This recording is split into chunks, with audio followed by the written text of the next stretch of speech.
Welcome to America News.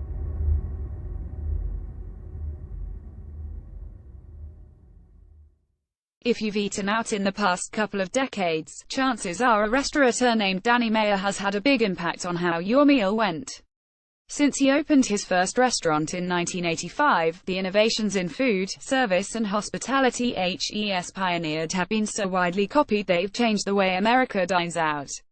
Danny Meyer now runs 15 restaurants, and Shake Shack, the burger joint he opened in 2004, has become a global, billion-dollar chain. But in his most daring innovation to date, Danny Meyer is eliminating tipping in his restaurants, a move, which if successful, may radically alter the way restaurants do business. Thousands of people line up every day to eat Danny Meyer's food. Here at Citi Field, the home of the New York Mets, some fans come early just to get a taste of Shake Shack. When we were there, the wait was almost an hour long. Anderson Coop, have you been to your seat yet, or you just came straight here? Rob, no. We came straight in. Anderson Cooper, to beat the line. Rob, you have to. It's the only way you get a burger. Anderson Cooper, is it worth it? Rob, it's very good. Anderson Cooper, really? Rob, yeah. Would you like one? Danny Meyer says Shake Shack burgers taste so good because he makes them with the same high-quality ingredients he uses in his expensive restaurants, but that still doesn't explain why people are willing to stand in those long lines. Anderson Cooper, it's burgers and it's fries. And it's shakes. You haven't reinvented the wheel here. Danny Meyer, we are sometimes as mystified as anybody as to what the magic of Shake Shack is. I think we know that this is fine casual. This is a new way of dining. Anderson Cooper, fine casual. Danny Meyer, fine casual, which is marrying together the ethos and taste level of fine dining with a fast food experience. Anderson Cooper, so you don't call it fast food.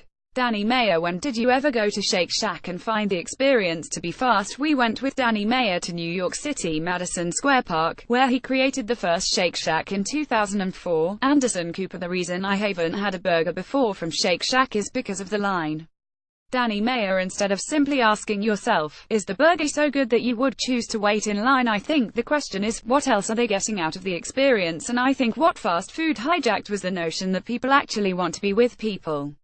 Their whole promise was basically, we're gonna get you out of here so quickly you'll never have to see a person. In fact, we're even gonna give you drive-through lines so you never have to get out of your car. And we're kind of doing the opposite of that.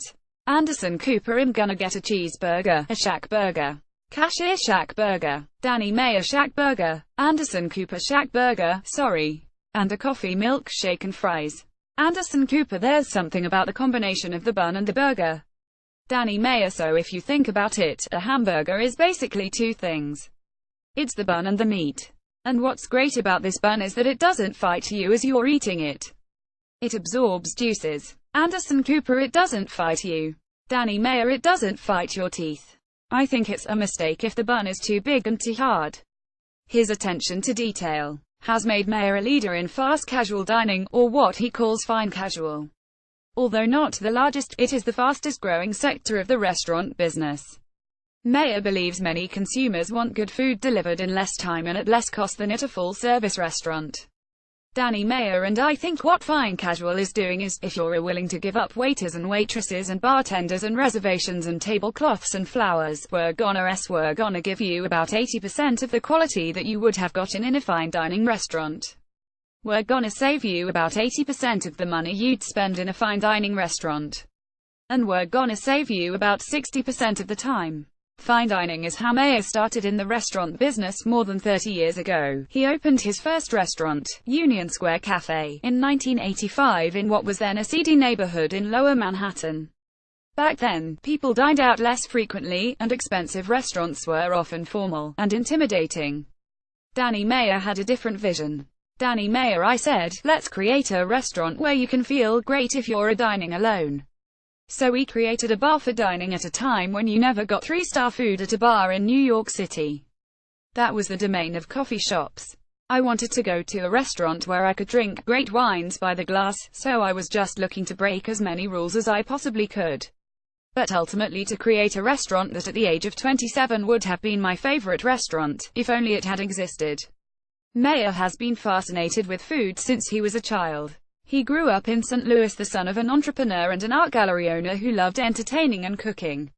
Anderson Cooper, do you think about food all the time? Danny Meyer, constantly. Anderson Cooper, have you always?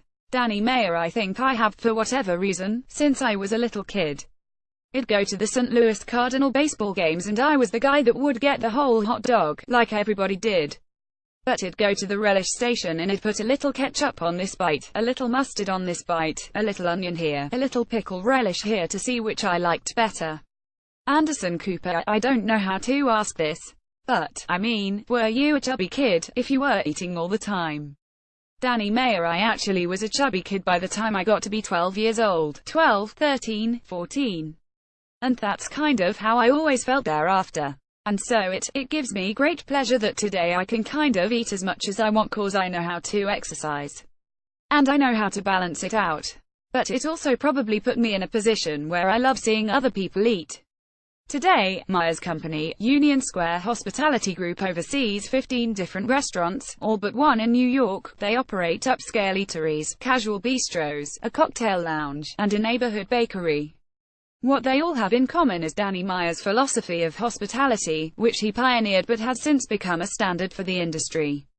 Danny Meyer hospitality basically says that the most important business principle at work, way beyond that the food tastes great, and by the way, if the food doesn't taste great you're never coming back here, but if the food tastes great, that alone doesn't not assure that you will come back here. So what hospitality does is it adds the way we made you feel, to how good the food tasted. Anderson Cooper, so the experience of dining out for you is the most important thing. Danny Meyer, I think the experience of how you are made to feel is the most important thing. The key, he says, is to hire people who are intuitive and empathetic. He has more than 2,000 employees, and he trains them to pick up on the customers' cues. Danny Meyer, everyone on earth is walking around life wearing an invisible sign that says, "Make me feel important." And your job is to understand the size of the font of this invisible sign and how brightly it's lit. So make me feel important by leaving me alone. Make me feel important by letting me tell you everything I know about food. So it's our job to read that sign and to deliver the experience that that person needs. Anderson Cooper, this is the reservation system. Scott Reinhardt, yes. Danny Meyer, are there any folks here that I'm supposed to be saying hello to today? Scott Reinhardt, we have a regular right here. In the restaurant business, profit margins are razor thin and repeat customers are critical. Meyer has made an art of making his customers feel welcome, tracking the likes and dislikes.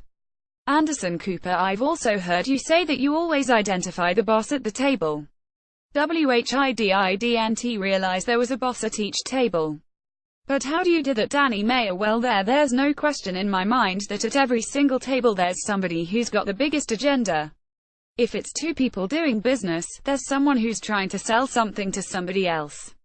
And I think that if you can figure that out early on in the meal, and understand what is it gonna take for the boss to leave happy, it could be make sure that someone else gets to pick the wine. You just gotta pick up on those cues. Meyer's most controversial innovation is also his riskiest.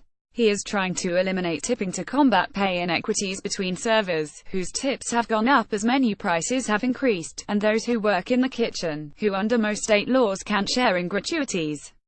Anderson Cooper, so the cooks, dishwashers, they don't get any part of the tip. Danny Meyer, they don't get any of it. And what I noticed after being a restaurateur for 30 years is that the growing disparity between what you can make in the dining room where tipping exists, and what you can make in the kitchen had grown by 300%. Meyer has so far eliminated tipping in 9 of his restaurants. He's increased the base pay of both servers and kitchen staff, and in some restaurants gives waiters a share of the weekly revenue. He has raised menu prices significantly, on average, nearly 25%. But when a bill comes, there's no line for leaving a tip. Anderson Cooper, you call it hospitality included. Why you don't say, no tipping. Danny Meyer, so by saying, hospitality included, it's basically saying, you see that price that it costs to get the chicken that includes everything. That includes not only the guy that bought the chicken and the guy that cooked the chicken, but it also includes the person who served it to you and how they made you feel. Anderson Cooper, so for the customer, in the end, is the bill the same? Danny Meyer the bill. By the time you get your bill, whatever shock you didn't feel when you saw the menu prices should completely dissipate, because you should say, that's exactly what it would have been if they hadn't had this new system. Anderson Cooper. Plus at the end of the meal, you don't have to deal with the hassle of figuring out what to tip. Danny Meyer. That's absolutely true, and let's face it, the end of the meal tends to be when people have had more wine than the beginning of the meal, and sometimes people make honest mistakes. Anderson Cooper. There's not a lot of restaurants though who are following your lead. Danny Meyer. That's absolutely true, and it kind of reminds me of 1990, when I decided to eliminate smoking at Union Square Cafe. Anderson Cooper. That was long before the law actually. Danny Meyer. It was 12 years before Anderson Cooper undid it. Danny Meyer. It became law. And so for me, it's almost immaterial who's doing it besides us. What matters is that we're doing it. It could be that we're slightly ahead of our time, but we're in it to win this thing. In December, Meyer reopened his first restaurant, Union Square Cafe, in a new location. It's another no-tipping restaurant. Minutes before the first customers arrived, Meyer was still making final adjustments, determined to deliver a dining experience that would keep them coming back for more. Danny Meyer. My mind doesn't shut up. And I'm constantly thinking about, how could we do this better, how could we make this better. I don't want to ever open a restaurant that if it closed people just wouldn't care. Anderson Cooper. I will say, it's been now 24 hours since I had my first burger, a Shake Shack and a coffee milkshake. I have been thinking about it more than I have thought about food in a long time. Danny Meyer. So all you need to know about me after all these questions is that nothing in the last 24 hours makes me happier than hearing what you just said. Last week, Shake Shack announced that it will test a new concept with its latest restaurant opening in New York City this month. There will be nobody taking orders or cash. Instead, customers will order and pay at touchscreen kiosks or from the Shake Shack mobile app. Produced by Ruth Streeter, Kaylee Tully, associate producer.